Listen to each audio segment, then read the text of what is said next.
व्यक्तीचे सौंदर्य फक्त दिसण्यात असू नये, तर तिचे सौंदर्य तिच्या कर्तृत्वात सुद्धा असावे. तर सुंदरता नक्की कशात असावी याचे वर्णन सुंदरता या कवितेत केले आहे.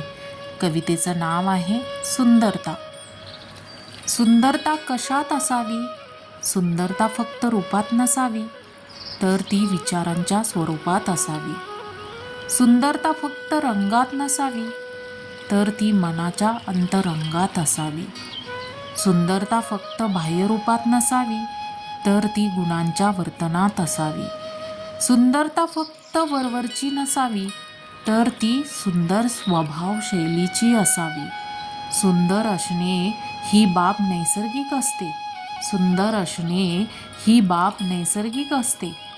गुण असणे हे मात्र स्वाभाविक असते. गुण असणे हे मात्र स्वाभाविक असते.